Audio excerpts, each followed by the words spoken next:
ኢየሱስ ጌታ ነው። እናንተም ደግሞ የእውነትን ቃል ይኸውም የመዳናችሁን ወንጌል ሰምታችሁ ደግሞ በክርስቶስ አምናችሁ በተስፋው መንፈስ በመንፈስ ቅዱስ ታተማችሁ። እዚህ ላይ ሶስት ነገሮችን ይናገራል። ሶስት ነገሮች የተደረጋችሁት ወይም ያደረጋችሁት ወይም የሆናችሁት ብሎ ሶስት ነገሮችን ያነሳል። አንደኛ ሰምታችኋል ይላል። ሰምታችኋል። ክብር ለጌታ ይሁን። እናንተም ደግሞ የእውነትን ቃል ይኸውም የመዳናችሁን ወንጌል ሰምታችኋል። ምን ሰምታችኋል? የእውነት ቃል እሱም የመዳናችሁን ወንጌል ሰምታችኋል ይላል። ክብር ለጌታ ይሁን። ዳዊት እንዲህ አለ፣ እግዚአብሔር አንድ ጊዜ ተናገረ፣ እኔም ይህንን ብቻ ሰማው። ኃይሌ ማን ነው? ኃይሌ ማን ነው? እግዚአብሔር አንድ ጊዜ ብቻ ተናገረ። እግዚአብሔር አንድ ጊዜ ተናገረ፣ እኔም አለ ይህንን ብቻ ሰማው። ክብር ለጌታ ይሁን። ከሱ ብቻ መስማት ይሆንልን። አሜን። ከሱ ብቻ መስማት ይሆንልን። አሜን።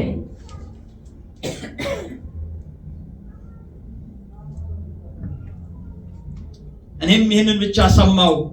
ኃይል እግዚአብሔር ነው። ብዙ የሚያናውጡን ነገሮች ከእግዚአብሔር የሰማናቸው አይደለም።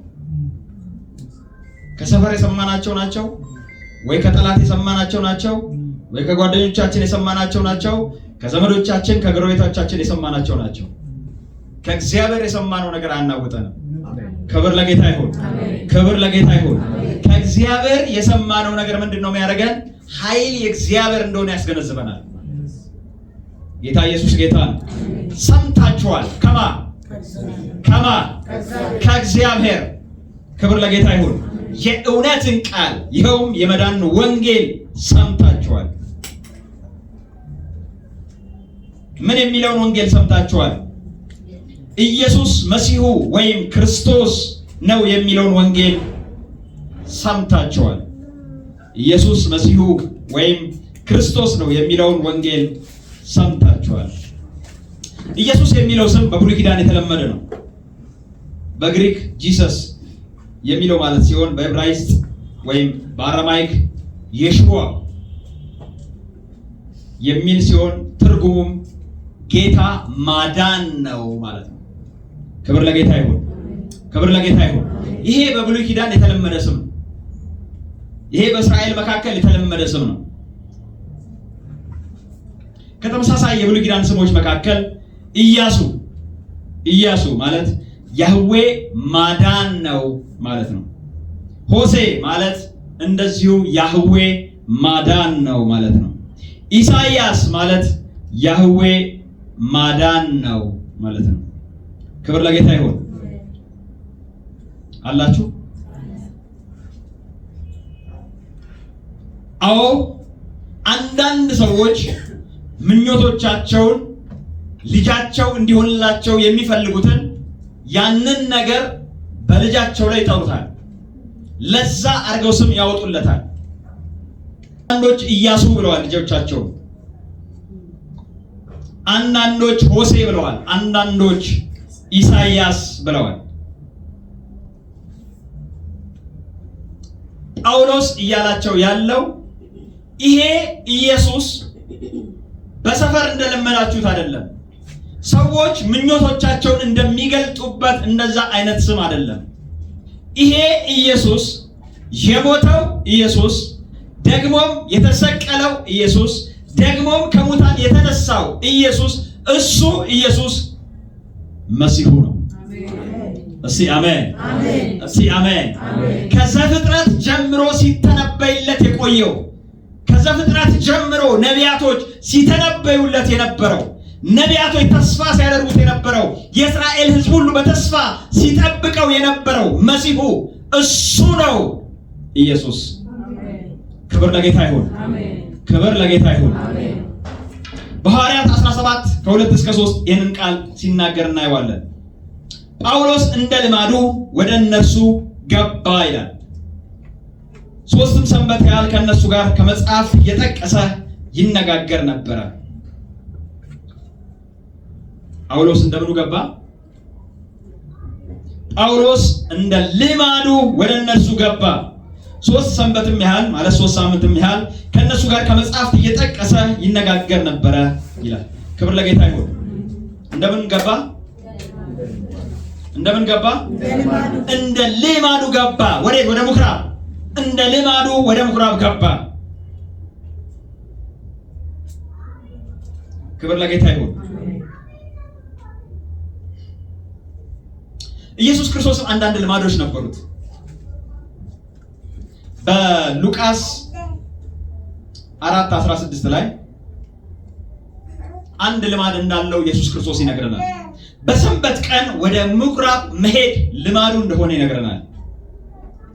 ወዳደገበት ወደ ናዝሬት መጣ፣ እንደ ልማዱም በሰንበት ቀን ወደ ምኩራብ ገባ፣ ሊያነብም ተነሳ ይላል። ወዳደገበት ወደ ናዝሬት መጣ፣ እንደ ልማዱም በሰንበት ቀን ወደ ምኩራብ ገባ። ሉቃስ 4:16 ገና የኢየሱስ ክርስቶስ አገልግሎቱን እየጀመረ ባለበት አካባቢ የተጻፈ ጽሑፍ ነው። ስለዚህ እንደ ልማዱ ወደ ምኩራብ ገባ ሲለን የት ነው የሚያሳየን? ያደገበትን ወዳደገበት ወደ ናዝሬት መጥቶ በናዝሬት ውስጥ አንድ የለመደው ነገር አለ። ኢየሱስ ክርስቶስ አንድ ዘወትር የሚያደርገው ነገር አለ። ምን ማድረግ?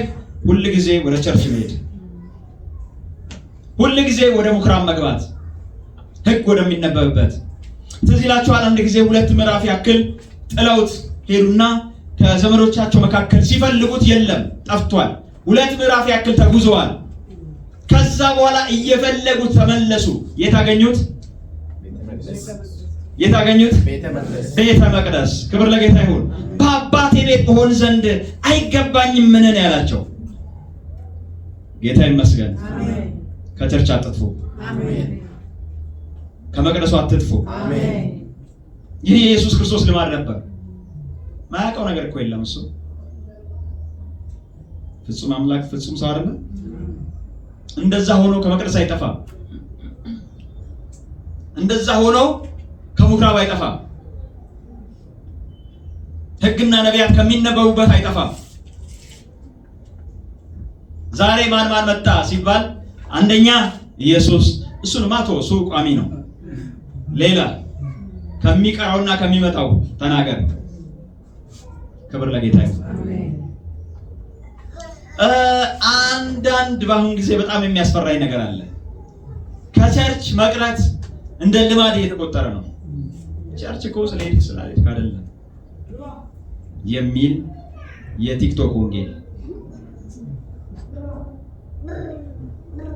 ከየት እንደተነበበ አላውቅም። መጽሐፍ በዕብራውያን ምዕራፍ 10 ቁጥር 25 ላይ ሲናገር በአንዳንዶች ዘንድ ልማድ እንደሆነው መሰብሰባችንን አንተው ይላል። አንዳንዶች ዘንድ ልማድ ሆኗል መሰብሰብን መተው። መሰብሰባቸውን እየተዉት ነው አንዳንዶቻቸው። ለምን? ጌታን አግኝቻለሁ፣ እግዚአብሔር በልቤ ነው፣ መንፈስ ቅዱስ ከኔ ጋር ነው፣ ስለዚህ ቸርች መሄድ ያለመሄድ ያ አይደለም በሚል መሰብሰባቸውን ትተውታል። ቀኑ ሲቀርብ እያያችሁ እናንተ ግን እንደዚህ አታድርጉ። ቀኑ ሲቀርብ እያያችሁ አብልጣችሁ እንደውም መሰብሰባችሁን አድርጉ። በአንዳንዶች ዘንድ ልማድ እንደሆነው አንዳንዶች እንደዚህ አይነት ልማድ አላቸው፣ እየተዉት ነው። ያንን ነገር አትተዉት። ክብር ለጌታ ይሁን። ክብር ለጌታ ይሁን። መገኛችሁ ቤቱ ይሁን። መገኛችሁ ቸርች ይሁን። ቤት ካጣችሁ በቃ እሱ ቸርች ነው የሚኖረው ይባላል። ጌታ ኢየሱስ ጌታ ነው።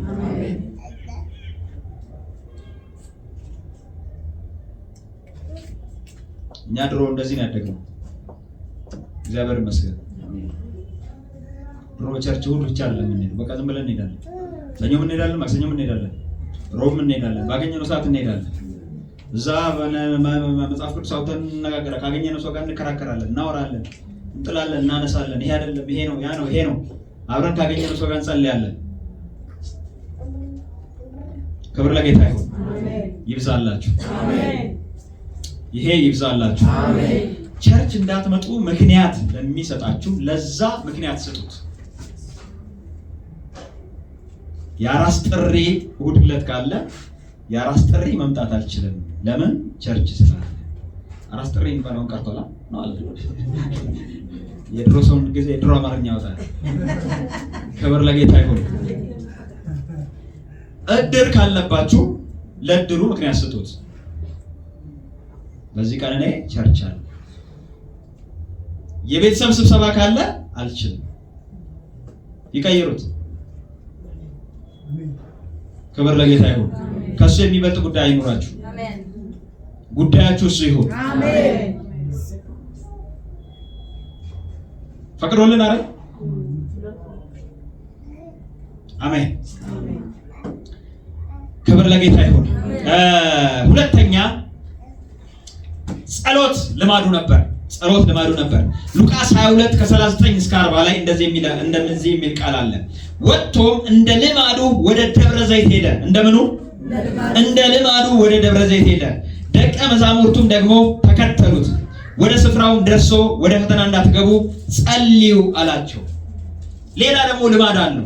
ወደ ደብረ ዘይት እየሄደ መጸለይ፣ ወደ ደብረ ዘይት ተራራ እየወጣ አዳሩን በዛ ማሳለፍ ልማድ አለው። እስቲ አሜን፣ እስቲ አሜን። ክብር ለጌታ ይሁን። ጸሎት ልማዱ ነው። ሱስ ነው ጸሎት ለሱ። ካልጸለየ ማነር አይችልም። ካልጸለየ ሌሊቱን ማሳለፍ አይችልም። ከእግዚአብሔር ጋር ካላወራ ማሳለፍ አይችልም። ልማዱ ነው፣ በቃ ሱስ ሆኖበታል። አሜን ይሁንብን። አሜን ይሁንብን። እንደ ልማዱ ወደ ደብረ ዘይት ወጣ። ደስ የሚለው ደግሞ ለብቻው አይደለም፣ አስከትሎ ነው። እስቲ አሜን። በዚህ በ2018 ትውልድን እያስከተላችሁ ወደ ጸሎት የምትወጡ ሰዎች ያርጋችሁ። አሜን። እናንተና ትውልዱን ወደ ጸሎት የምትመልሱ ሰዎች እግዚአብሔር ያርጋችሁ። አሜን። እንደ ልማዱ ሊጸልይ ወደ ናዝሬት ወጣ።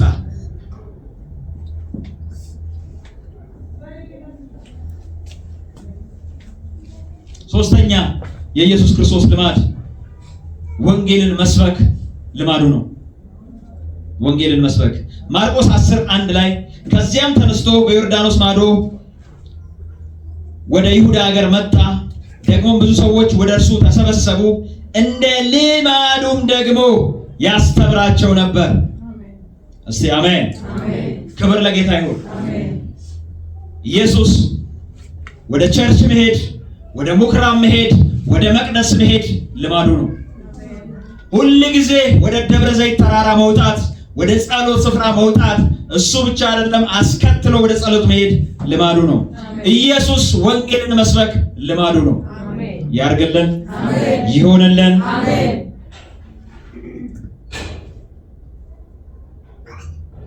ስለዚህ ምን ይላቸዋል? ጳውሎስ እንደ ልማዱ ወደ እነሱ ገባ። 3 ሰንበትም ያክል ከእነሱ ጋር ከመጽሐፍ እየጠቀሰ ይነጋገር ነበረ። ሲተረጉምም ክርስቶስ መከራ እንዲቀበልና ከሙታንም እንዲነሳ ይገባው ዘንድ እያስረዳ ይህ እኔ የምሰብክላችሁ ኢየሱስ እርሱ ክርስቶስ ነው ይል ነበር። ክብር ለጌታ ይሁን።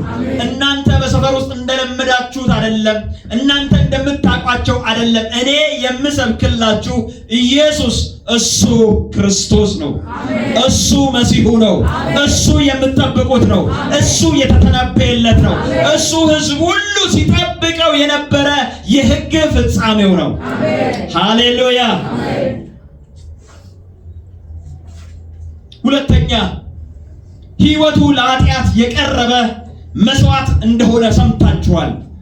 የኢየሱስ ክርስቶስ ሕይወት ለኃጢአት መስዋዕት ለመሆን የቀረበ እንደሆነ ሰምታችኋል። ወንጌል ይሄ ስለሆነ ማለት ነው። አንደኛ ቆሮንቶስ 15:3 ላይ መጽሐፍ እንደሚል አንደኛ ቆሮንቶስ 15:3 መጽሐፍ እንደሚል ክርስቶስ ለኃጢአተኞች ሞተ፣ ተቀበረ፣ መጽሐፍ እንደሚል በሶስተኛው ቀን ተነሳ ይለናል። ክብር ለጌታ ይሁን። የሰሙት ወንጌል ምንድነው? በሶስተኛ ደረጃ በትንሣኤው አዲስ ሕይወት እንደሰጠን፣ በሞት ላይ ድል እንዳገኘን ሰምታችኋል። ጌታ ይመስገን። ሮሜ 6:3 እስከ 11 ሮሜ 6:3 እስከ 11 ወይስ ከክርስቶስ ኢየሱስ ጋር አንድ እንሆን ዘንድ የተጠመቅን ሁላችን ከሞቱ ጋር አንድ እንሆን ዘንድ እንደተጠመቃችሁ አታውቁምን? እንግዲህ ክርስቶስ በአብ ቀኝ በክብር ከሙታን እንደተነሳ እንዲሁ እኛም በአዲስ ሕይወት እንድንመላለስ ከሞቱ ጋር አንድ እንሆን ዘንድ በጥምቀት ከእሱ ጋር ተቀበርን። ሞቱን በሚመስል ሞት ከእሱ ጋር ከተባበርን ትንሣኤውን በሚመስል ትንሣኤ ደግሞ ከእርሱ ጋር እንተባበራለን። ከእንግዲህ ወዲያስ ለኃጢአት እንዳንገዛ የኃጢአት ሥጋ ይሻር ዘንድ አሮጌው ሰውነታችን ከእርሱ ጋር እንደተሰቀለ እናውቃለንና የሞተስ ከኃጢአቱ ጸድቋልና። ነገር ግን ከክርስቶስ ጋር ከሞትን ከእርሱ ጋር ደግሞ በሕይወት እንድንኖር እናምናለን። ክርስቶስ ከሙታን ተነስቶ ወደፊት እንዳይሞት ሞትም ወደፊት እንዳይገዛው እናውቃለንና መሞት አንድ ጊዜ ፈጽሞ ለኃጢአት ሞቷልና በሕይወት መኖር ግን ለእግዚአብሔር ይኖራል።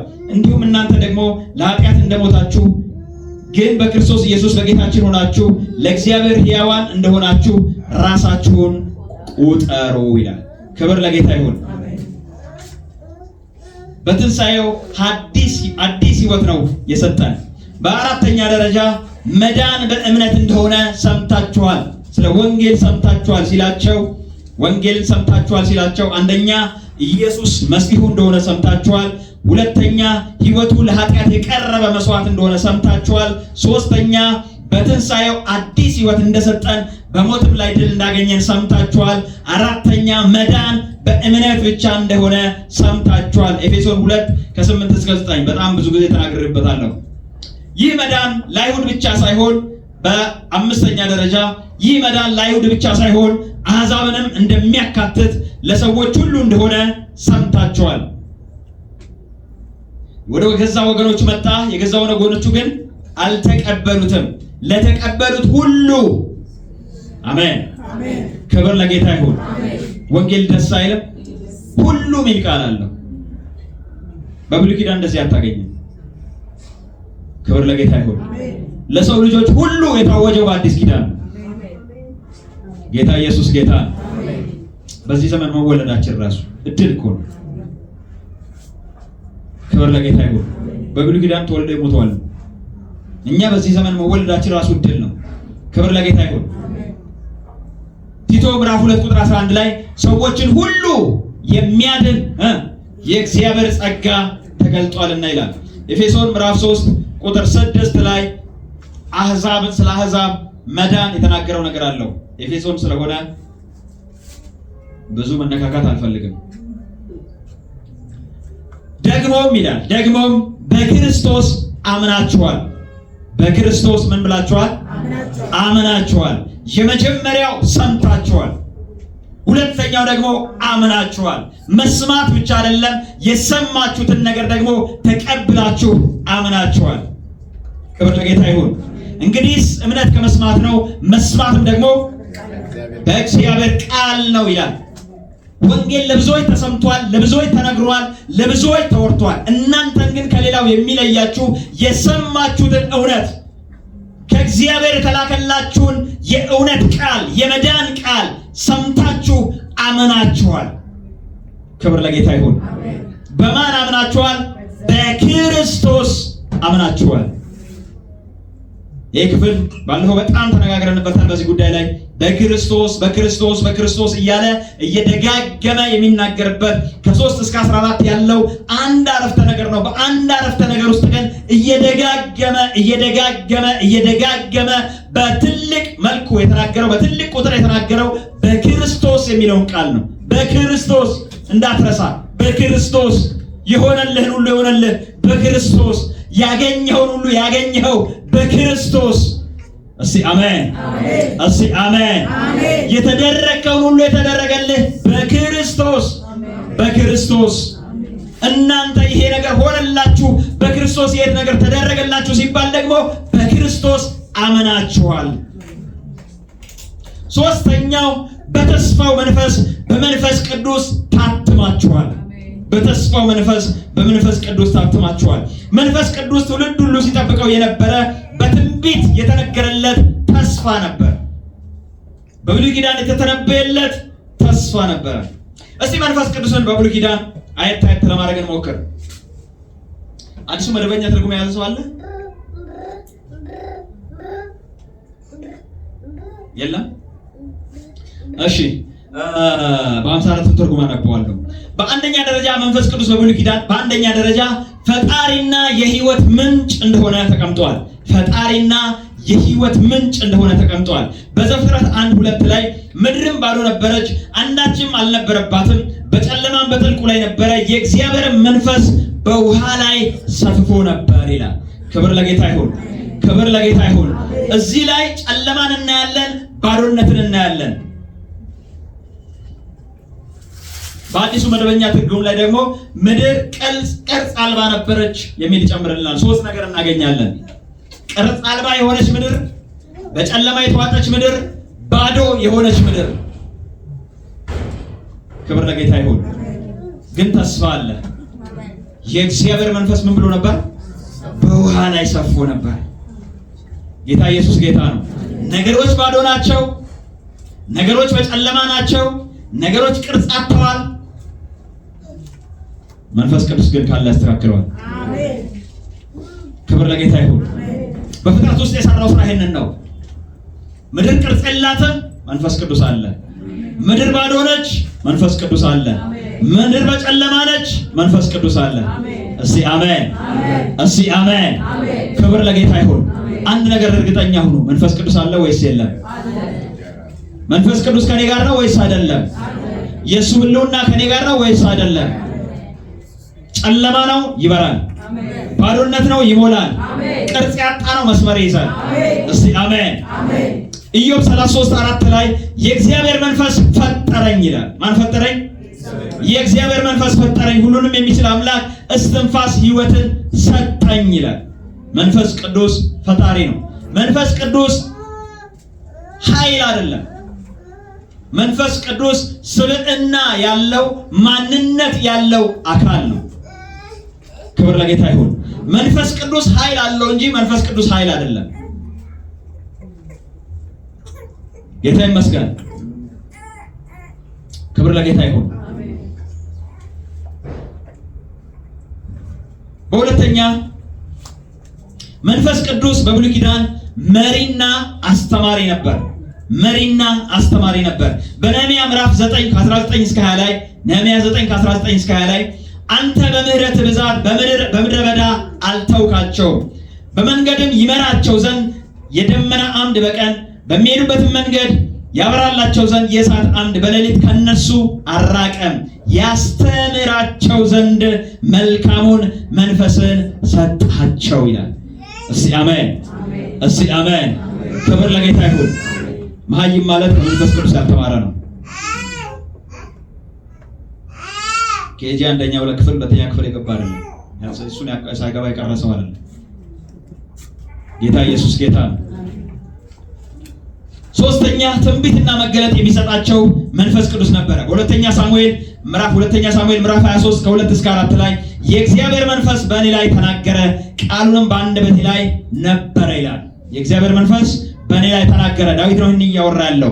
የእግዚአብሔር መንፈስ በእኔ ላይ ተናገረ፣ ቃሉም በአንደበቴ ላይ ነበር። የእስራኤልም አምላክ ተናገረኝ፣ የእስራኤልም ጠባቂ እንዲህ አለ ይላል። የተናገረው ቃል ደስ ስላለኝ እሱን ላንብብላችሁ። የኔ ዓላማ ግን ትንቢትና መገለጥን የሚሰጣቸው መንፈስ ቅዱስ ነው የሚለው ነው። ግን እንደዚህ አለኝ ያለው ምንድን ነው? በሰው ላይ በጽድቅ የሚሰለጥን፣ በሰው ላይ በጽድቅ የሚሰለጥን፣ በእግዚአብሔርም ፍርሃት የሚነግስ እርሱ ማን? ሰው። ስለ ሰው ነው እያወራ ያለው። አንድ ሰው አለ። ምን አይነት ሰው? በሰው ላይ በጽድቅ የሚሰለጥን ነው። ሁለተኛው በእግዚአብሔር ፍርሃት የሚነግስ ነው። እርሱ እንደ ማለዳ ብርሃን እንደ ፀሐይም አወጣት በጠዋት ያለ ደመና እንደሚደምቅ ከዝናብ በኋላ ከምድር እንደሚበቅል ልምላሜ ይሆናል ይላል። እስቲ አሜን፣ እስቲ አሜን። በሰው ላይ በጽድቅ የሚሰለጥን፣ ከማንም ጋር ባለው ግንኙነት ከማንም ጋር ባለው ህብረት በጽድቅ የሚሰለጥን አንደኛ። ሁለተኛ በእግዚአብሔር ፍርሃት የሚነግስ። ለቃየል አንድ ነገር ተናግሮት ነበረ። ኃጢአት በደጅ ታደባለች፣ ፈጥነህ ንገስባት ብሎት ነበረ። ይሄ ሰው በእግዚአብሔር ፍርሃት የሚነግስ ይላል። እርሱ እንደ ማለዳ ብርሃን፣ እስቲ አሜን፣ እንደ ፀሐይ አወጣጥ ሃሌሉያ ክብር ለጌታ ይሁን። ይኸው የማለዳ ብርሃን ወይም የፀሐይ አወጣጥ ጨለማው ጭልም ብሎ ድቅድቅ ብሎ አገሩን ወርሶ ባለበት ሰዓት ላይ ሰንጥቃ ትወጣለች። ክብር ለጌታ ይሁን። ክብር ለጌታ ይሁን። የትኛውም ጨለማ አስፈሪ ነው ብላ ቀርታ አታውቅም ፀሐይ። በተለይ እኛ ሀገር ላይ ሌሎች ሀገሮች ላይ ፀሐይ ማውጣት በቀን አላሉ። ክብር ለጌታ ይሁን። እኛ ሀገር ላይ ግን ቀርታ አታውቅም፣ ፈርታ አታውቅም። ክብር ለጌታ ይሁን። ሁል ጊዜ በማለዳ ትወጣለች። በማለዳ ስትወጣ ያንን ጨለማ የነበረውን ድቅድቅ የነበረውን አላሳይ ያለውን ወርሻለሁ ያለውን ሰንጥቃ ትወጣለች። እስቲ አሜን። ጨለማው የት እንደገባ አይታወቅም። ይሄ ሰው እንደሱ ይሆናል። ይሄኛው ሰውዬ ልክ እንደ አወጣጡ እንደ ፀሐይ አወጣጥ ይሆናል። እስቲ አሜን። ክብር ለጌታ ይሁን። ፀሐይ ምንም የተናገረችው ነገር የለም። ጨለማ ሂድ አላለችም። ጨለማ ዞር በልኝ አላለችም። ከጨለማ ጋር ድርድር አላደረገችም። ያደረገችው ነገር ጧት ጧት መውጣት ብቻ ነው። እስቲ አሜን። ክብር ለጌታ ይሁን።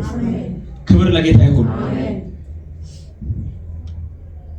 በሰው ላይ በጽድቅ የሚሰለጥን በእግዚአብሔርም ፍርሃት የሚነግስ ሰው ገና ሲወጣ ምንም ሳይናገር ሲወጣ ጨለማ ስፍራውን ይዛል። ክብር ለጌታ ይሁን። ብርሃንም በጨለማ ላይ በራ ነበረ፣ ጨለማም አላሸነፈውም ይላል። እንደ ፀሐይ አወጣት። ከዛ ደግሞ እንዲህ ይላል በጠዋትም ያለ ደመና እንደሚደምቅ የሚሸፍነው ነገር እንደሌለ እንደሚደምቅ ድምቀቱም እንደዛ ይሆናል። ቀጥሎ ደግሞ እንደዚህ ይላል ከዝናብ በኋላ ከምድር እንደሚበቅል ልምላሜ ይሆናል። እስቲ አሜን። ዝናብ ከዘነበ በኋላ ምድሪቱ ሁሉ ለምለም በለምለም እንደምትሆን በዚህ ሰውዬ ላይ የጽድቅ ሰልጥኖበታልና እግዚአብሔርን መፍራት ነግሶበታልና በዚህ ሰውዬ ላይ ይህ ልክ እንደ ዝናብ ነው።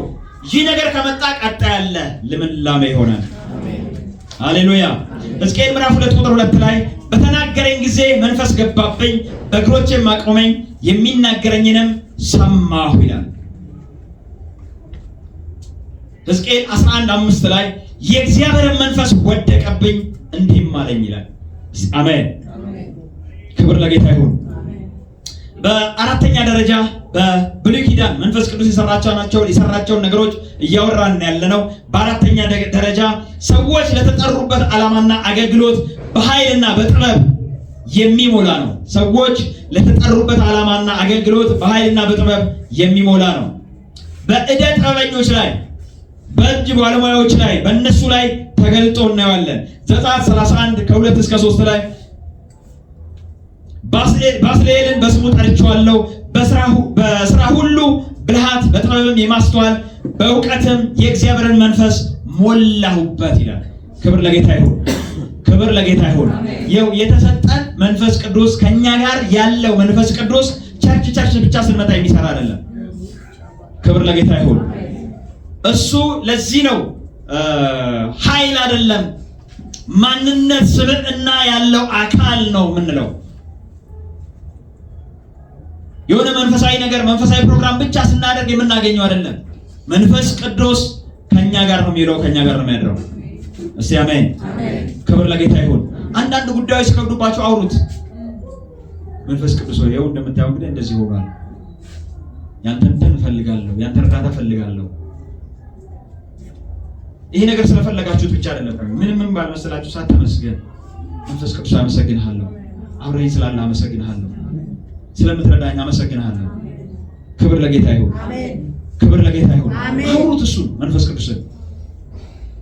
ገና የጸሎት ሰዓት እስኪመጣ አትጠብቁ፣ አውሩት። ጌታ ኢየሱስ ጌታ። በሁለተኛ ደረጃ መሪዎችን ያስታጥቅ ነበር። በብሉይ ኪዳን መሪዎችን ያስታጥቅ ነበር። ሰዎች ለተጠሩበት ዓላማና አገልግሎት በኃይልና በጥበብ የሚሞላ ነው ብለናል። በዛ ስር 4.1 እደ ጥበበኞችን ሲረዳ ነበረ። 4.2 መሪዎችን ያስታጥቅ ነበረ። በዘኍልቍ ምዕራፍ 11 ቁጥር 17 ላይ እኔም እወርዳለሁ፣ በዚያም አነጋግርሃለሁ፣ በአንተ ካለው መንፈስ ወስጄ በእርሱ ላይ አደርገዋለሁ፣ አንተም ብቻ እንዳትሸከም የሕዝቡንም ሸክም ከአንተ ጋር ይሸከማሉ ይላል። መሪዎችን ሲመርጥ ስለ ሙሴ ነው እየተናገረ ያለው። ካንተ ካለው መንፈስ ወስጄ በእነሱ ላይ አደርገዋለሁ፣ አንተ ብቻ እንዳትሸከም እነሱም ደግሞ የሕዝቡን ሸክም ካንተ ጋር ይሸከማሉ ይላል።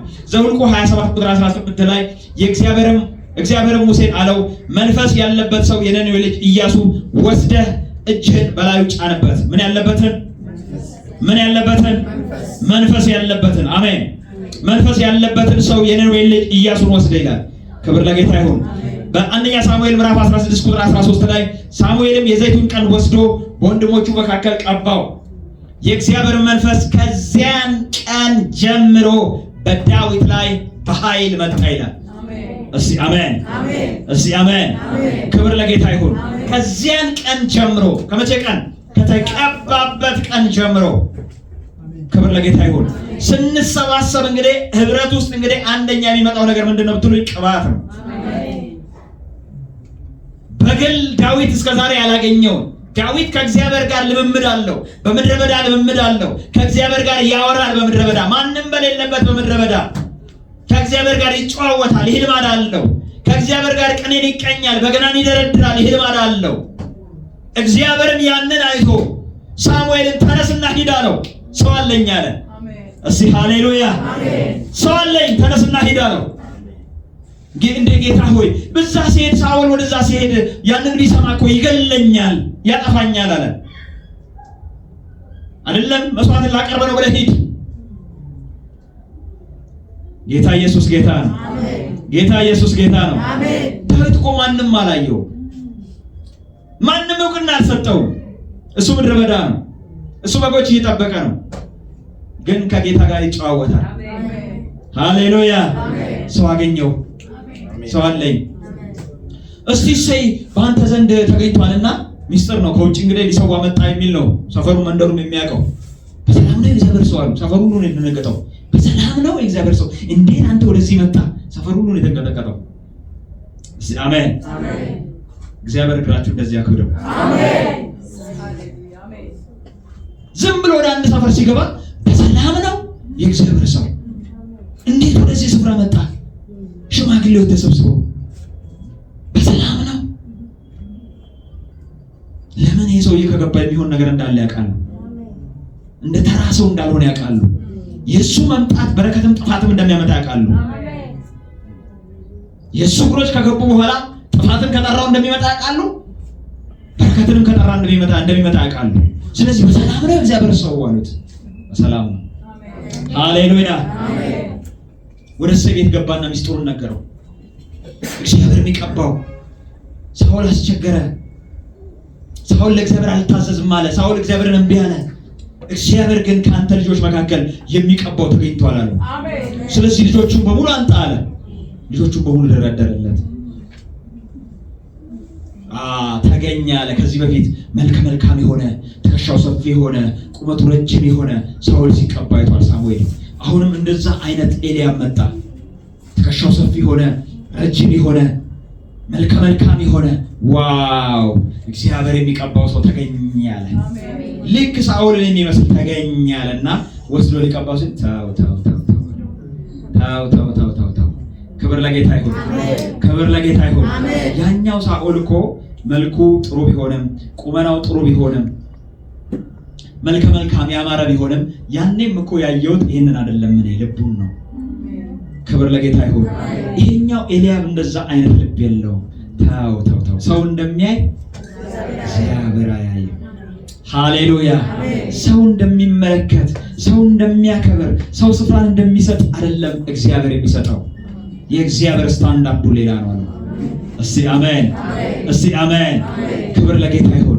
ምናልባት አንዳንዶቻችሁ በሰው ፊት ሚዛን አልመዘናችሁ ይሆናል። በሰው አይን አልገባችሁ ሊሆን ይችላል። በሰው ቦታ አላስቀመጣችሁ ሊሆን ይችላል።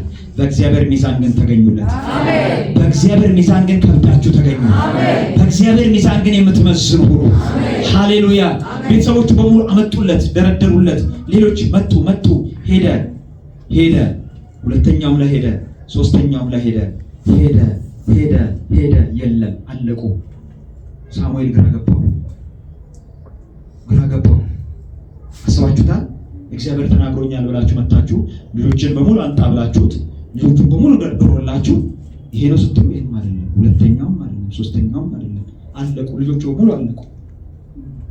ሰባቱም ግራ ተጋባ። ሰማይ ምንድነው እየሆነ ያለው ነገር? የሰማሁት ነገር ነው ልክ ያለው ነው? እዚህ ቤት ነው እየሆነ ያለው ነገር ልክ ያለው ነው እንዴ? እሰይ ያለው ምንድነው እየሆነ ያለው ነገር? ሌላ ልጅ አለ እንዴ? እሰይ አሜን፣ አሜን፣ እሰይ አሜን፣ አሜን። እሰይ እንደ ልጅ የማይቆጥረው በእሰይ አይን እንኳን ያልሞላ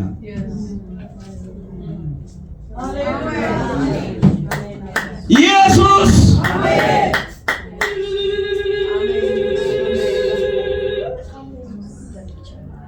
ድንቅ ነው ጌታ።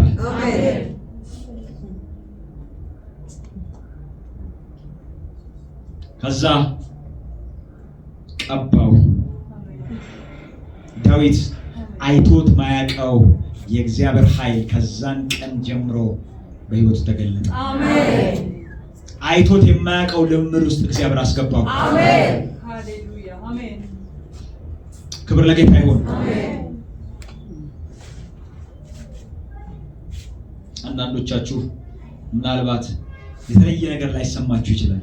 የተለየ ነገር ላይታወቃችሁ ይችላል። በተለየ ሁኔታ የእግዚአብሔርን መንፈስ ፊል ላታደርጉ ትችሉ ይሆናል። ግን ቀጥሉ። እግዚአብሔርን ማምለካችሁን ቀጥሉ። ከእግዚአብሔር ጋር ማውራታችሁን ቀጥሉ። ከእግዚአብሔር ጋር መወያየታችሁን ቀጥሉ።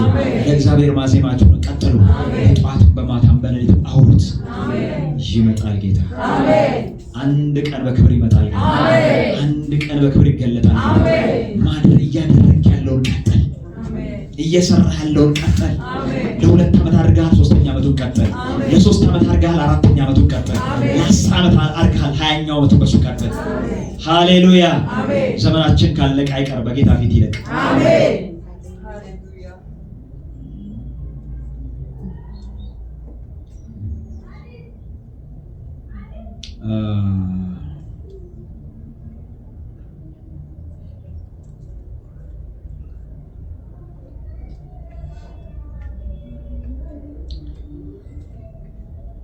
አራነጥብ 3 ነቢያቶችን በኃይል ያስታጥቅ ነበር። መንፈስ ቅዱስ ነቢያቶችን በኃይል ያስታጥቅ ነበር። ሚክያስ ምዕራፍ 3 ቁጥር 8 ላይ እኔ ግን በደሉን ለያዕቆብ ኃጢአቱንም ለእስራኤል እነግር ዘንድ በእግዚአብሔር መንፈስ ኃይልና ፍርድን ብርታትንም ተሞልቻለሁ ይላል። እኔ ግን በደሉን ለያዕቆብ ኃጢአቱንም ለእስራኤል እነግር ዘንድ በእግዚአብሔር መንፈስ ኃይልና ፍርድን ብርታትን ተሞልቻለሁ። 4.4 መሳፍንቶችና ነፃ አውጪዎችን በኃይል የሚያስታጥቅ ነበረ መንፈስ ቅዱስ። መሳፍንት 3:10 ላይ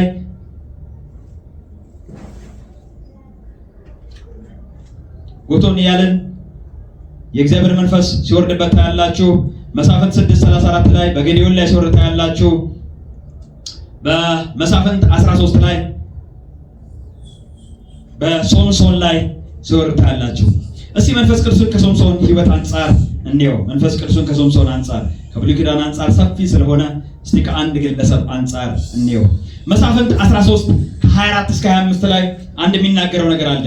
ልጁም አደገ ይላል። ማንን? ሶምሶንን። ልጁም አደገ፣ እግዚአብሔርን ባረከው፣ በጾርዓና በኤሽታኦል መካከል ባለው በዳን ሰፈር ውስጥ ያነቃቃው ጀመር ይላል። ክብር ለጌታ ይሁን። ክብር ለጌታ ይሁን። ልጁም አደገ፣ እግዚአብሔርም ባረከው። ሳኦልም ሶምሶንም አደገ። ይሄ ከልጅነቱ ጀምሮ ለእግዚአብሔር የተለየ ይሆናል የተባለው ሶምሶን አደገ። ከዛ በኋላ እግዚአብሔርም ባረከው። ከዛስ በጾርዓና በኤሽታኦል መካከል ባለው በዳን ሰፈር በዛ በሰፈሩ ያነቃቃው ጀመር። ክብር ለጌታ ይሁን። ክብር ለጌታ ይሁን። ለምንድን ነው የሚያነቃቃው? ነገ ትልቅ ዓላማ አለ። ነገ ትልቅ የሚፈጽመው ነገር አለ። ነገ ትልቅ የሚሰራው ነገር አለ። በማንም ያልተሰራ በሱ የሚሰራ ነገር አለ። ስለዚህ ዛሬ ያነቃቀዋል። እስቲ አሜን፣ እስቲ አሜን። ክብር ለጌታ ይሁን። ነገ በእናንተ መንፈስ ቅዱስ የሚሰራው ነገር ካለ ዛሬ ያነቃቃችኋል። ነገ መንፈስ ቅዱስ በእናንተ የሚሰራው የሚገለባብጠው ነገር ካለ ዛሬ በመነቃቃት ትሞላላችሁ።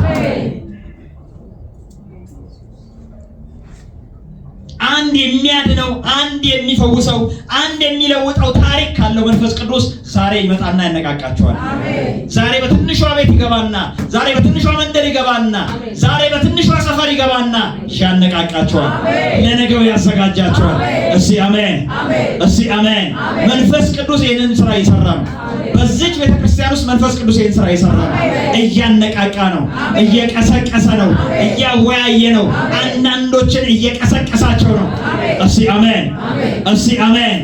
ክብር ለጌታ ይሁን።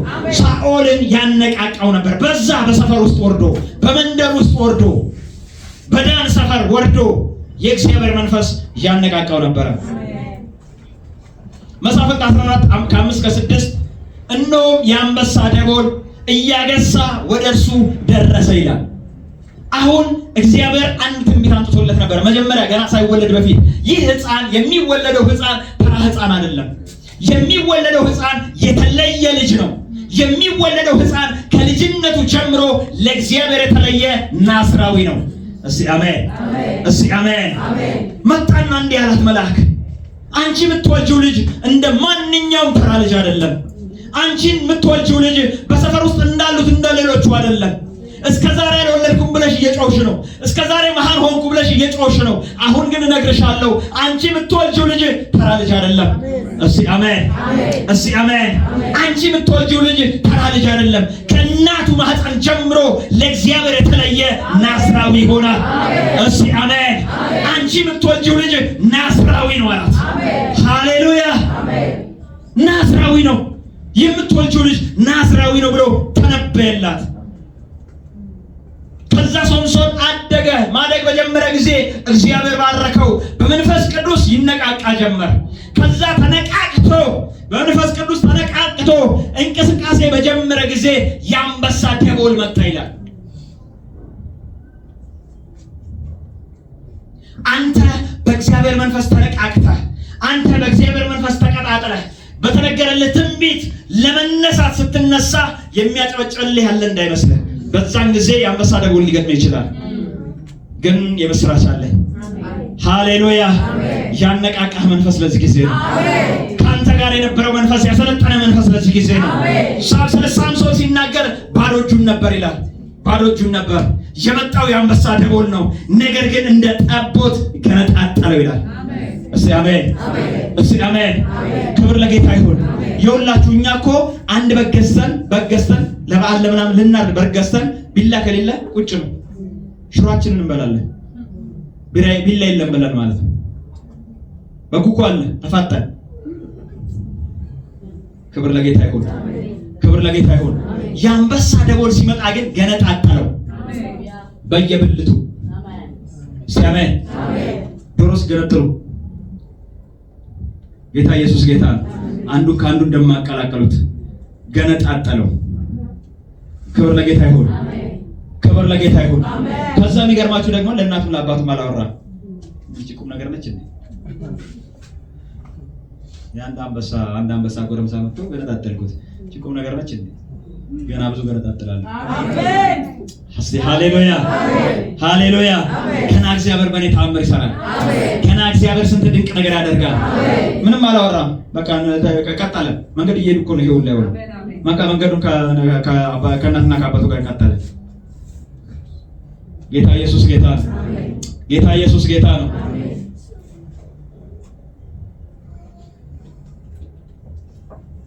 ከዛ ቀጥሎ ደግሞ የገጠመው አለ። መሳፍንት 15-14 ላይ እንደምታውቁት ታሪኩን ሶምሶን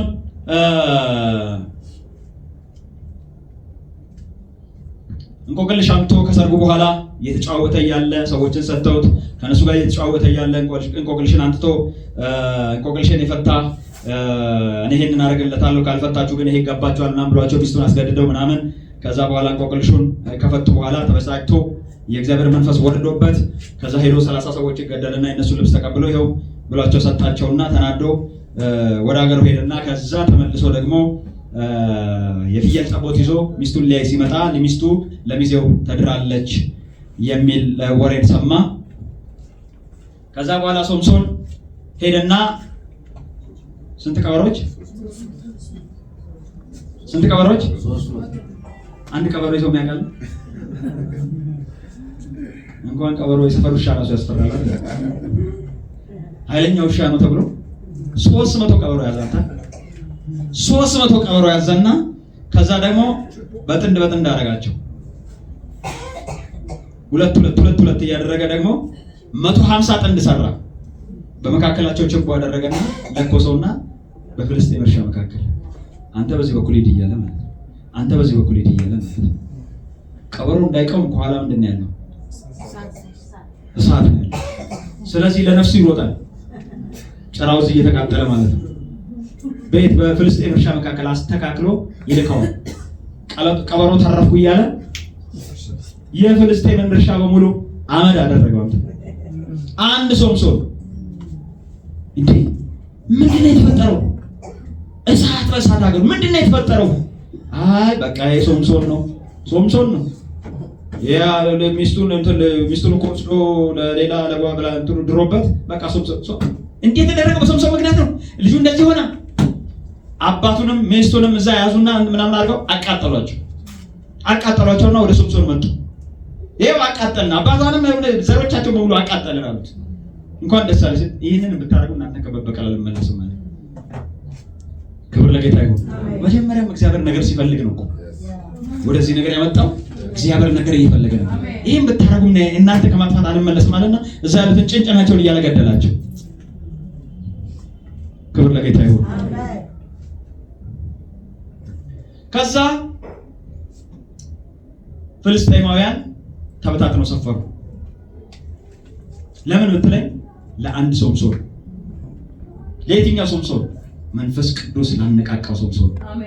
መንፈስ ቅዱስ ከሱ ጋር ላለ ሶምሶን ሀገር ተነሳ። ተበታትነው ሰፈሩ። ሶምሶን አንድ ነው። ተበታትነው ሰፈሩ። እስራኤላውያን ምንድነው አለች? ምንድነው የተፈጠረው? ምን ከኛ ጋር ለምን ነው ወጋት አስባችሁ? ምን የተፈጠረ ምን የበደልነው ነገር አለ? ሶምሶን ይሄን አድርጎብን ኧረ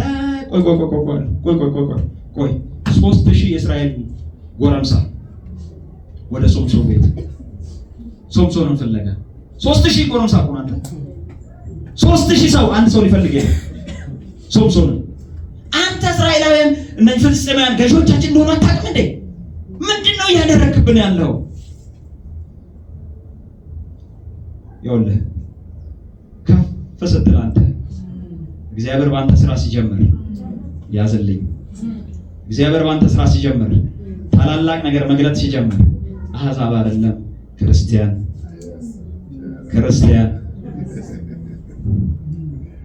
ሰልፉ እስከዛሬ ድረስ እነዚህ ሰዎች ወዳጆች ነበሩ።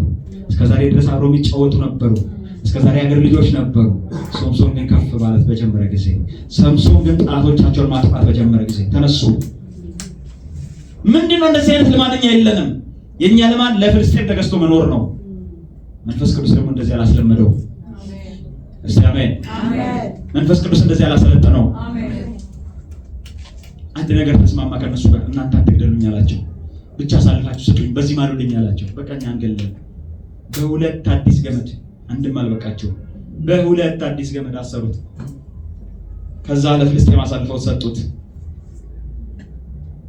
ፍልስጤም ጋር ሲደርስ መሳፍንት 15:14 ላይ የእግዚአብሔር መንፈስ በኃይል ወረደበት፣ ክንዱን የታሰረበት ገመድ በእሳት እንደተበላ እንደ ተልባ እግር ፈትል ሆነ፣ ማሰሪያዎቹም ከእጁ ወደቁ። ክብር ለጌታ ይሁን። ክብር ለጌታ ይሁን።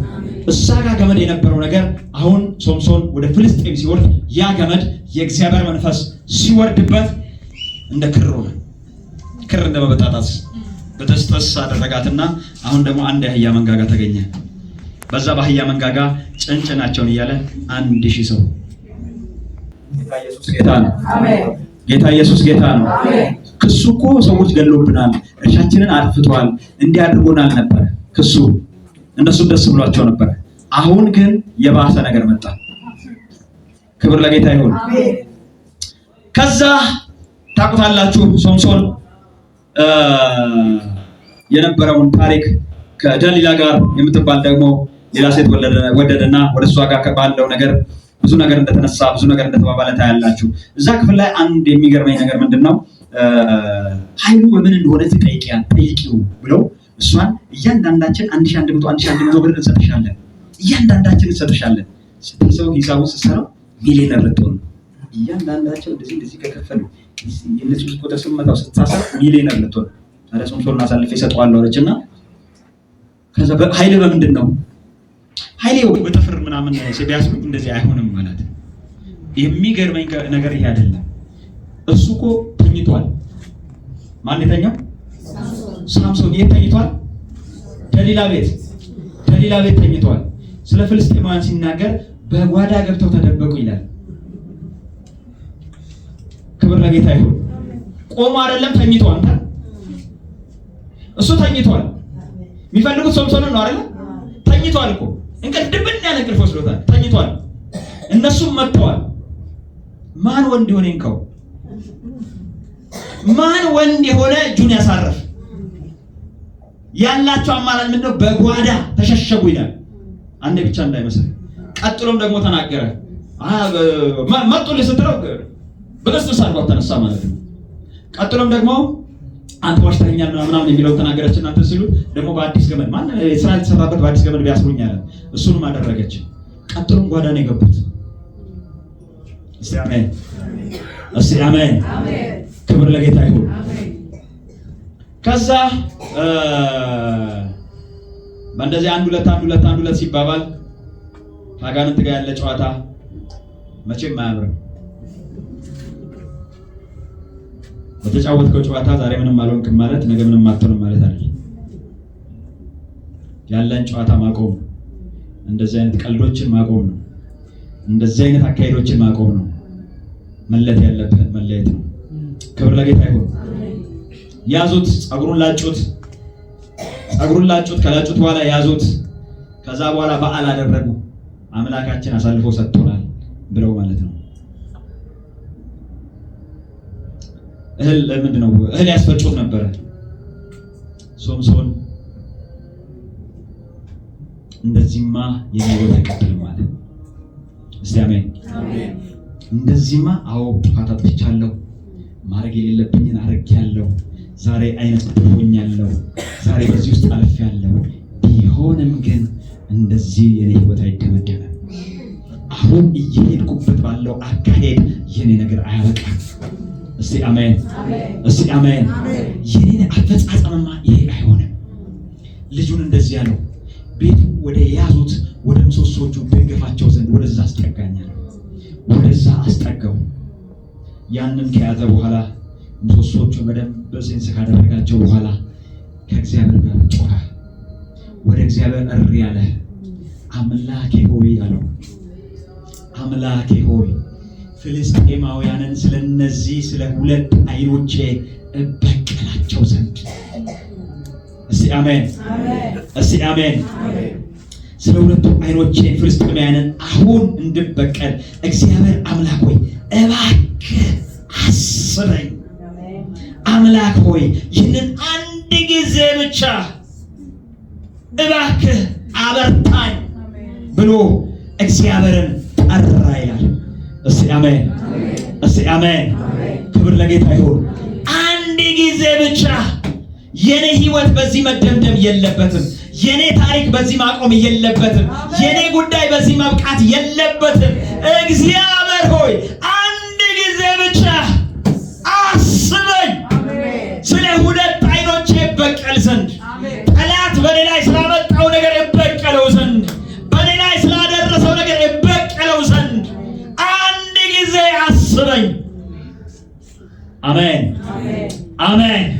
አንድ ጊዜ አስበኝ አምላኬ ሆይ አስበኝ ብሎ ጸለየ።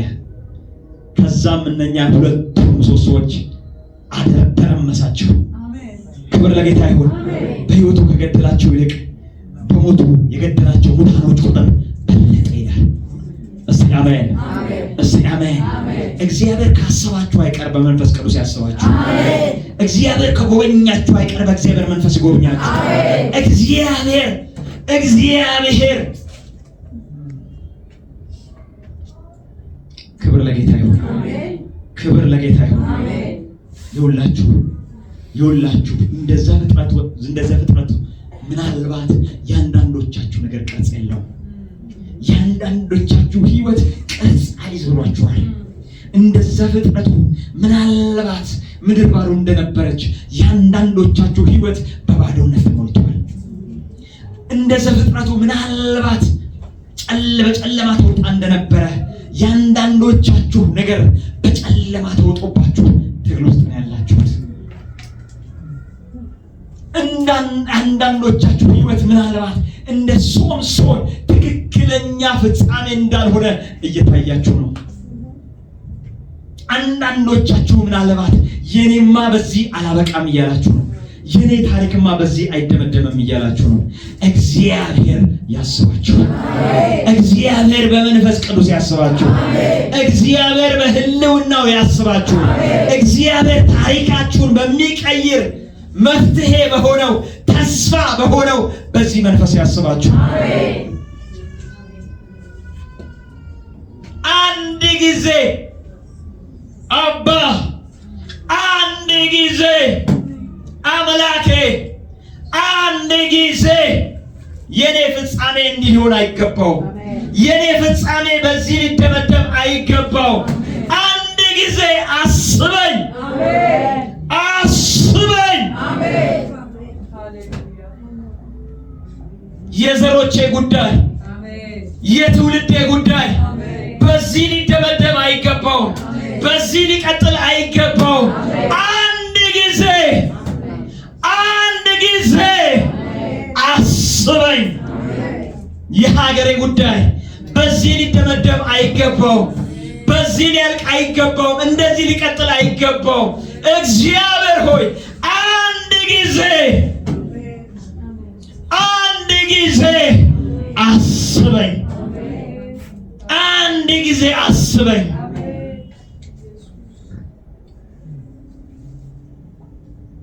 በተስፋው መንፈስ በመንፈስ ቅዱስ ታትማችኋል ነው የሚለው። በምን መንፈስ?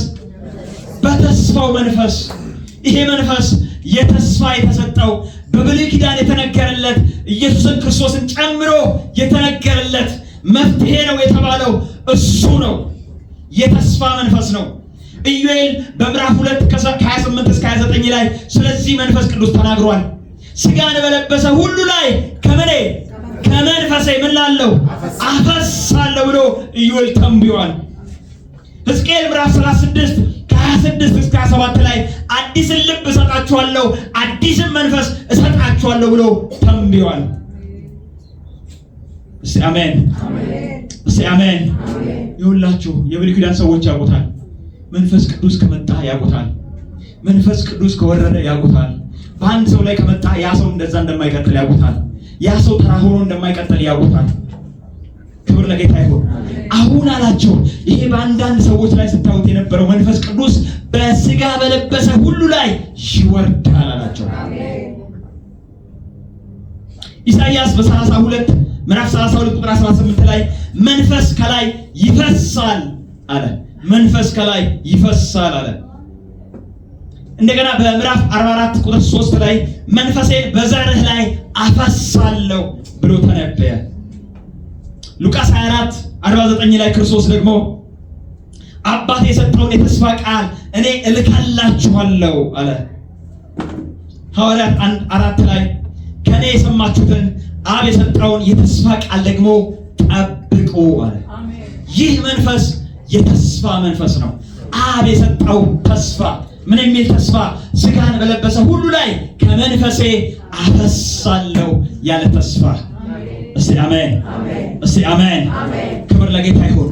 ይህ መንፈስ ቅዱስ ተስፋ ነበረ፣ ትንቢት ነበረ፣ የሚጠበቅ ነበረ፣ የተነገረለት ነበረ። እስቲ አሜን፣ እስቲ አሜን። ሐዋርያት 19 ላይ ከ2 እስከ 7 ጳውሎስ ከቆሮንቶስ ያለውን አገልግሎት ፈጽሞ ወደ ኤፌሶን ሲመጣ ወደዚች ቤተክርስቲያን ማለት ነው አሁን ወደ ምናራባት ቤተክርስቲያን ሲመጣ ደቀ መዛሙርትን አገኘ። 12 ደቀ መዛሙርቶች አገኛቸው። ከነሱ ጋር እያወራ ያለ አንድ ልክ ያልሆነ ነገር ገባው። አንድ ልክ ያልሆነ ነገር እንዳለ ተረዳ። እንዲህ ብሎ ጠየቃቸው፣ እናንተ ሰዎች ሆይ መንፈስ ቅዱስን ተቀብላችኋል? ሲያወሩ ደቀ መዛሙርት ናቸው። አዎ ደቀ መዝሙር ነን። ሲያወሩት ሲሉ ውሃ የሚል ነገር ነው ያየው። የጣዕም የሌለው ነገር አየ። መንፈስ ቅዱስን ተቀብላችኋልና አላቸው። ማነው ደግሞ መንፈስ ቅዱስ አሉት? እንዳለ እንኳን አናውቅም አሉት። ክብር ለጌታ ይሁን። እንኪያስ በምን ተጠመቃችሁ? በዮሐንስ ጥምቀት። ክብር ለጌታ ይሁን። ክብር ለጌታ ይሁን። ይኸውልህ ያለ መንፈስ ቅዱስ ክርስትና የለም። መንፈስ ቅዱስ የአማራጭ ጉዳይ አይደለም። መንፈስ ቅዱስ ስትፈልግ የምትቀበለው ሳትፈልግ የማትቀበለው ነገር አይደለም። መንፈስ ቅዱስ ከሌለ ክርስትና የለም። ይሄ የመንፈስ ቅዱስ ዘመን ነው። ክብር ለጌታ ይሁን። ክብር ለጌታ ይሁን። በብሉይ ኪዳን ጊዜ የአብ ጊዜ ታይቷል። በአዲስ ኪዳን በነበረበት ኢየሱስ በመጣበት ጊዜ የክርስቶስ ጊዜ ታይቷል። ይሄ ጊዜ ደግሞ የመንፈስ ቅዱስ ጊዜ ነው። ክብር ለጌታ ይሁን። እግዚአብሔር ለኛ የሰጠን እግዚአብሔር ለኛ የላከልን መንፈስ ቅዱስን ነው። ይህ ተስፋ የነበረው ሲነገርለት የነበረው ትንቢት የነበረው መንፈስ ቅዱስን ነው የላከልን። ክብር ለጌታ ይሁን። ክብር ለጌታ ይሁን። ቸርች በጭንቅላት አይደለም የምትመራው። ቤተክርስቲያን በሰው ጥበብ አይደለም የምትመራው። ቤተክርስቲያን በብልሃት አይደለም የምትመራው። ቤተክርስቲያን የምትመራው በመንፈስ ቅዱስ ነው። እስቲ አሜን። የመንፈስ ቅዱስ ምሪት ቤተክርስቲያን ውስጥ ከሌለ ህይወትህን የምትመራው በጥበብ አይደለም፣ በችሎታ አይደለም፣ በብቃት አይደለም። ህይወትህ የሚመራው በመንፈስ ቅዱስ ነው። በተስፋው መንፈስ ነው። በተሰጠ መንፈስ ነው። ይህ መንፈስ ቅዱስ አብሮ ይውላል፣ አብሮ ያድራል። አስበዋል ጓደኛ ከአንተ ጋር ውሎ ማለት ነው። ምንም ሳታወራው ስትውል፣ ሳታወራው ስታደር፣ ሁለተኛውንም ቃል ስትደግመው፣ ሳምንቱን ሙሉ ስትደግመው፣ ይህ ጓደኛ መሆን ይችላል። ክርስቶስ ሲናገር እንደዚህ ያለ ከባላጋራ ጋር ወደ ፍርድ እየሄድክ ሳለ ከባላጋራ ጋር ተስማማ አለ። ባላጋራ የሚለው መንፈስ ቅዱስን ነው። እየተካሰሰ ያለው እየወቀሰ ያለው ከሱ ጋር ወዴት እየሄድክ ነው? ወደ ፍርድ እየሄድክ ነው። ከሱ ጋር ተስማማ አለ። ክብር ለጌታ ይሁን። ክብር ለጌታ ይሁን። ከዚህ ከመንፈስ ቅዱስ ጋር መስማማት ግድ ነው። አልስማማም የሚል ሰው ካለ ወደ ፍርድ እየሄደ ነው፣ ወደ መጨረሻው እየሄደ ነው። ቤተ ክርስቲያን ከመንፈስ ቅዱስ ጋር ልትስማማ ግድ ነው። ያለ መንፈስ ቅዱስ ቤተ ክርስቲያን የለችም። መንፈስ ቅዱስ የሌለበት ቤተ ክርስቲያን አይደለም። ክብር ለጌታ ይሁን። ጌታ ኢየሱስ ጌታ ነው። ይህ መንፈስ ቅዱስ ለብዙዎች ተስፋ ነበረ፣ ለእኛ ግን የሚጨበጥ የሚዳሰስ የሚጎበኝ የሚመክር አባታችን ነው። ክብር ለጌታ ይሁን። አውራው መንፈስ ቅዱስን አወያየው መንፈስ ቅዱስን።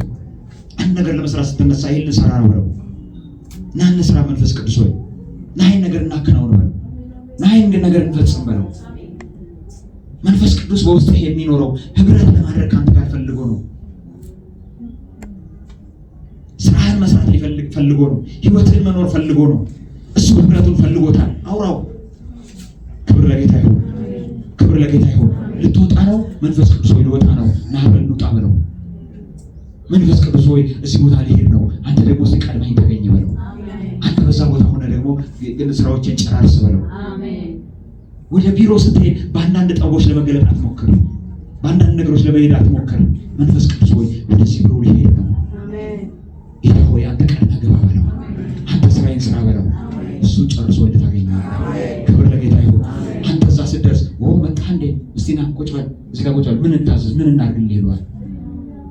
ለጌታ ይሁን።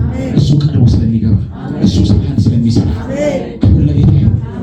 ልጸልይ ነው መንፈስ ቅዱስ አሁን ልጸልይ ነው። እኔ እንዴት መጸለይ አላውቅም፣ አልችልበትም፣ አቅምም የለኝም፣ ብቃቱም የለኝም። መንፈስ ቅዱስ እርዳኝ በለው፣ ይረዳሃል። እሱ ያግዝሃል። ክብር ለጌታ ይሁን። ወንጌል ልትሰራ ነው፣ ልትሰብክ ነው። መንፈስ ቅዱስ አሁን ልሰብክ ነው። ቀድመህ ወጣ በለው፣ አንተ ስበክ በለው፣ ሰዎችን አዘጋጅልኝ በለው፣ ልባቸውን ክፈትልኝ በለው። የሊዲያን ልብ ከክፈት አንተ ክፈትልኝ በለው፣ ይከፍትልሃል። ለምን ትታገላለህ? ለምን ትታገላለህ? እግዚአብሔር ቁልፍ የሆነው ነገር ሰጥቷል፣ መፍትሄ የሆነውን ነገር ሰጥቷል። ለምን ለብቻ ትንቀሳቀሳለህ? ወደ ስራ ልትወጣ ነው፣ ጌታ ሆይ ልወጣ ነው በለው። እግዚአብሔር ስራዎችን ይሰራል። ዮሴፍን የእጆቹን ስራ ባረከለት አይደል የሚለው? ዮሴፍ የእጆቹ ስራ እኮ ስብከት አይደለም። ዮሴፍ እኮ የእጆቹ ስራ ማንኛውም መደበኛው የሚሰራውን ስራ። ክብር ለጌታ ይሁን። ቤት መጥረግ ነው፣ እሱን ያሳምረዋል። ክብር ለጌታ ይሁን። አቤት ቤትማ እንትና ትጥረግ ይባላል። ክብር ለጌታ ይሁን። ይህንንማ እንትና ትስራ ይባላል። አቤት እሷ ስትሰራ ይባላል። ይህንማ እሷ ታከናውና ይባላል። ይህንን ጉዳይ እሷ ካልፈጸመችው ማንም አይፈጽመውም ይባላል። ለምን?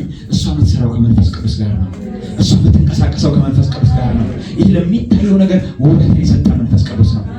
ክብር ለጌታ ይሁን። ለፍጥረት ሁሉ ውበትን የሰጠ ማን ነው? መንፈስ ቅዱስ ነው። የእግዚአብሔር እጆቹን ስራ ያስዋበ መንፈስ ቅዱስ ነው። ባለፈው አውርተን የለ? አውርተናል እኮ ባለፈው ጊዜው ቆይቷል እንጂ አውርተናል። ስለ ውበት አውርተናል። ክብር ለጌታ ይሁን። ሰማያት ውበትን ያገኙት በማን ነው? ክብር ለጌታ ይሁን። ሰማይ ሰማያዊ ነው። እኛ ቤት ግን ቀለሙን ሰማያዊ ወስደን ብንቀባው እንደዛ አለ። አሁን ለጊዜው ለዛን ቀን ያምራል። ከ2 ወር በኋላ ከ3 ወር በኋላ ከ3 ዓመት በኋላ ከ4 ዓመት በኋላ ያስጠላናል። ደግሞ ቀለሙን እንቀይራለን። ያኛው ሰማይ ያሳመረው ሰማያዊ መሆኑ አይደለም። ያኛውን ሰማይ ያሳመረው መንፈስ ቅዱስ ነው። እስቲ አሜን፣ እስቲ አሜን። የእጆችን ስራ ያሳምርልህ መንፈስ ቅዱስ ነው። ያንተ እጅ ስራ ስለተሰራ ብቻ አይደለም። አንተ ስላከናወንከው ስላደረግከው ብቻ አይደለም። በጥበብ ስለሰራኸው አይደለም። ነገሮችን በሙሉ ውበት የሚሰጣቸው መንፈስ ቅዱስ ነው። ክብር ለጌታ ይሁን። ባየነው ጊዜ የማንጠግበው አረንጓዴ ነገር ለምን ይመስላችኋል? ክብር ለጌታ ይሁን። መንፈስ ቅዱስ ውበት ስላረፈባቸው ነው። በእግዚአብሔር እጅ ስራ ላይ የእግዚአብሔር የእጁ ስራ ስላረፈባቸው ነው። አረንጓዴ ነገር ባየን ጊዜ ደስ ይለናል። አንጠግባቸው፣ ደስ ይለናል። ልምላመ አቤት እንላለን። ቤታችን እኮ አረንጓዴ ቀለም አንቀባም። እናንተ ቤታችንን እኮ አረንጓዴ በአረንጓዴ አናደርገው፣ ግን ስናየው እዛ ያለው አረንጓዴ ቀለሙ እንዴት እንደሚያምረን ለምን ብትለኝ መንፈስ ቅዱስ ውበትን ስለሰጠው ውበት ይሆናል። መንፈስ ቅዱስ ብቃት ይሆናል። መንፈስ ቅዱስ ያሳምርልሃል። መንፈስ ቅዱስ ስራ አብረኸው ከዚህ መንፈስ ጋር አብረህ ተንቀሳቀስ። ስም ይሆንልሃል። መንፈስ ቅዱስ ብቃት ይሆንልሃል። መንፈስ ቅዱስ የተበላሸበት ምንድን ነው? ስጠው ለመንፈስ ቅዱስ፣ እሱ ያስተካክለዋል። የሰራው እሱ ነው፣ የፈጠረው እሱ ነው፣ ያበጀው እሱ ነው። መልሰው ወደ ሰው ያንጣል፣ እሱ ያስተካክለዋል። እሱ ማበጀት ይችልበታል። እሱ እንደገና ቀርጾ እንደገና አቆሞ ማቆም ይችልበታል። ክብር ለጌታ ይሁን። ለሞታን ህይወትን በሚሰጥ በዚህ መንፈስ ክብር ለጌታ ይሁን። ይህ መንፈስ ይሁን የሞተ ነገር ሁሉ ህይወት ይሰጠዋል። ህይወትን የሚሰጥ መንፈስ ቅዱስ ነው። ያንተ ነገር ህይወት ይላል። ያንተ ነገር የሚሸት ይሆናል። ያንተ ነገር የሚጣፍጥ ይሆናል። ያንተ ነገር ያማረ ይሆናል። ስጠው ለመንፈስ ቅዱስ፣ አስረክበው ለመንፈስ ቅዱስ። ይኸውልህ በለው መንፈስ ቅዱስ። ክብር ለጌታ ይሁን። ክብር ለጌታ ይሁን። አንዳንዶቻችሁ ነገር ምናልባት በሸክላው እጅ እንደተበላሸ እንደዛ ሸክላ ሊሆን ይችላል። እንደዛ የተበላሸባችሁ ነገሮች አሉ። ግን ደስ ይበላችኋል። ሸክላው በሸክላ ሰሪ እጅ እንደተበላሸ እንዲሁም በእጅ የተበላሸውን ነገር ደግሜ አሳምሬ አስውቤ እሰራዋለሁ። ክብር ለጌታ ይሁን። ክብር ለጌታ ይሁን። ነገሮች ስለተበላሹ ስላልተበላሹ አይደለም። ነገሩ ቢበላሽም ነገሩ ቢሰበርም ነገሩ ቀጥማ ሚያዝ ቢጨበጥም ቢጠፋ መንፈስ ቅዱስ ግን ካለ ያስተካክለዋል። መንፈስ ቅዱስ ግን ካለ እንደገና ይሰራዋል፣ እንደገና ያስበዋል። ይኸውልህ መንፈስ ቅዱስ በለው፣ ስጠው መንፈስ ቅዱስ። ሃሌሉያ ሃሌሉያ። ይህንን ጌታ አውራው፣ በቃ አውራው። ለምን የጸሎትን ሰዓት ገና ትጠብቃለህ? ለምን እስከሚመሽ ገና ትጠብቃለህ? ለምን እስከሚነጋ ገና ትጠብቃለህ? አውራው ባገኘ ሰዓት ሁሉ መንፈስ ቅዱስ ይበለው። አጫውተው፣ የተሳካልን አጫውተው፣ አመስግነው። በሆነልህ ጉዳይ ላይ አመስግነው። ባልሆነልህ ጉዳይ ላይ አሳየው። ልትሰራ ባለው እቅዶች ላይ አሳየው። ልትወጣ ባለው ነገር ላይ አሳየው። እሱ ለትውልድ የሚሆን ነገር አድርጎ ይሰራልሃል። ሃሌሉያ! ላንተ አይደለም ለቀጣዩ ትውልድ ሰላምን የሚሰጥ አድርጎ ይሰራልሃል። መንፈስ ቅዱስ ይችላል። መንፈስ ቅዱስ ይችላል። ማንም ጥበበኛ ከሚሰራው በላይ እሱ አሳምሮ መስራት ይችላል። እሱ አሳምሮ ማከናወን ይችላል። አንተ የተባለ የተጨበጨበለት ሰው ሊሰራው በማይችለው ልክ እስቲ አሜን፣ እስቲ አሜን። አንተ የተባለ ምሁር፣ አንተ የተባለ የሰለጠነ ሰው ሊሰራው በማይችለው መጠን መንፈስ ቅዱስ ነገሮችን ያስተካክልልሃል። መንፈስ ቅዱስ ነገሮችን ይሰራልሃል። ይህንን መንፈስ አውራው። ክብር ሁሉ ለጌታ።